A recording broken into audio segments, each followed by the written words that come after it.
Russia with love. And you can already tell from the opening from the film that this is a much more polished, bigger budgeted film. Although, could they not have spent some of that money on the makeup for Sean? He looks a little... Is he a ghost? What's going on? Ah, he's Mission Impossible-ing him. Before Mission Impossible-ing was even a thing.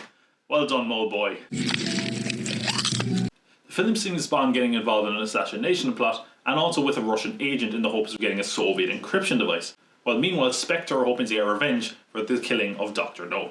Spectre? Spectre. Hey, another Bond tradition, them awkwardly squeezing the name of the film into the film. Another thing you might notice about the early Bond films is it doesn't seem like they're entirely sure what to do with the theme music, like where to place it or anything. Like nowadays, we kind of have it towards the start of the film or at a particularly badass moment. But back then, it felt like they were like, oh god, what do we do? The scene is too silent. Put in the music, quickly. James Bond, you have a reservation for me. Ah, Mr. Bond. The iconic theme is awesome, although it feels a little at odds with itself here. And of course, the titles themselves feel like a benchmark for what would follow in the many, many films to come. Although it seems pretty lo-fi here, like it's basically just women shaking their tits in front of a projector. But the titles being shown over women as classic Bond titties. Titles. Sorry, that wasn't me at my breast. Best. Boobs. The film actually doesn't have Bond in it for the first 15 to 20 minutes, which is kind of surprising, because then we kind of see what's going on in Soviet Russia and meet this guy.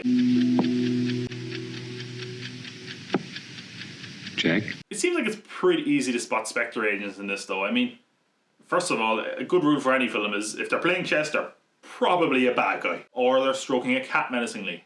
No, working class. Or maybe they're calling each other numbers, like they're stonecutters. Number 3. Yes, number 1. Number 1? What kind of stupid wiener name is that? Hello, my name is Number 1. For Bond, it's pretty easy to spot a bad guy as well. Keep him there. Red wine with fish. Well, that should have told me something. Aha! One of my main problems with From Russia with Love is that it kind of fumbled on a lot of areas I was hoping it would improve upon from Dr. No. The Bond girl in this is entirely forgettable. Tatiana, I think her name is. But really, there's nothing special or unique about her. She's really just there for Bond to have a love interest. The villain, I didn't realise it was the villain until we came towards the end, to be honest. I was waiting for a bigger villain to be revealed, and it's not. It's Rosa Klebb, I think her name is. I think that's the character's name. And aside from that, she's linked to Spectre. Blofeld is in this, but of course he doesn't interact with Bond in any way, so it's not really a big deal. I mean, it's entirely forgettable as far as the Bond girl and the villain goes, which are two massive missed opportunities. The gadgets are okay in this. It's basically Bond's kind of first proper gadget, where he gets something that's quite grounded and realistic, as opposed to what will come in later entries, which is the kind of attaché case, which has a rifle and whatever else a spy would need. Although there is one moment towards the very end of the film where all those elements work perfectly well together. The girl, the villain, and the gadget.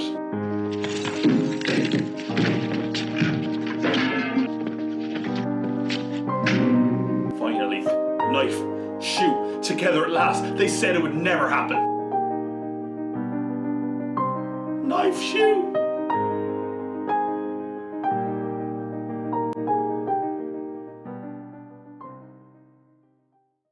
Makes quite a handy weapon. And everything a cop in the field would need.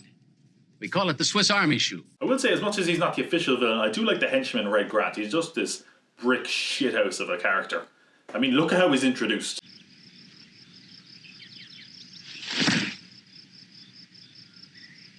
He seems fit enough. What more do you need to know? We get a really cool fight on the train scene because of him as well. He's just a good foil for Bond, but I wish they'd put more of him into it and made him the primary villain. From Russia with Love would also be the introduction of Desmond Llewellyn as Q, who would go on to play that character in every film until his death, except for Live and Let Die.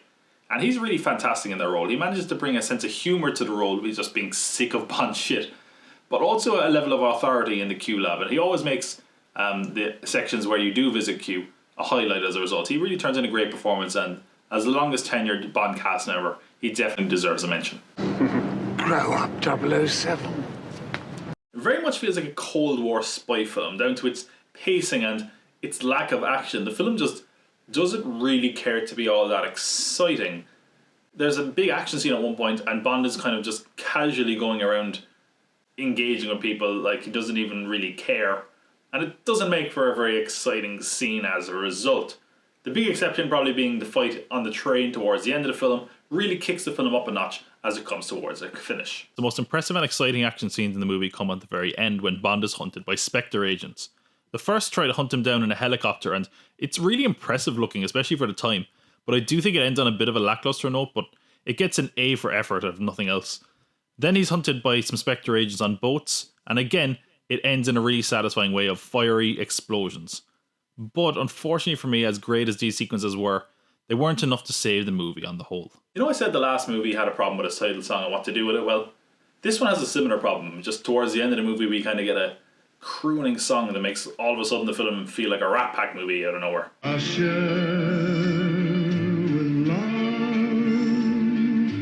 Of course, since it's a Connery Bond film, we get boat sex. Wait. No boat sex?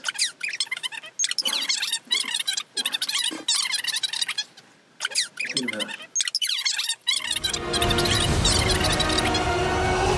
Boat sex! That's right, he keeps the streak going. Way to go, Connery. So you know how I said the last film was your dad's spy film? Well, I take it back. This is one for the dads. This film is pretty boring and feels very much of its time in that it's a Cold War film with some pretty realistic gadgets that were probably used or something quite similar in real life. But just like the actual Cold War, not a lot happens. It's certainly an iconic entry in the series for giving us a versatility to the character and doubling down the realness of Bond, something that would vary throughout the series' history. But it also doesn't do enough new things to feel fresh after the last entry. It's certainly a competent and well-crafted film, and overall it is a good film, but it's not a particularly enjoyable or entertaining one. Considering that's how I felt about the last one as well, I'm really hoping the next entry is going to change my mind and not make me regret doing this. Goldfinger. Greetings from all of us here at Spectre. If you enjoyed the latest batch of intel on 007, be sure to press that like button. And if you want to make sure you don't miss the next transmission of confidential information on 007, be sure to press subscribe. Stay evil, my friends. Spectre out.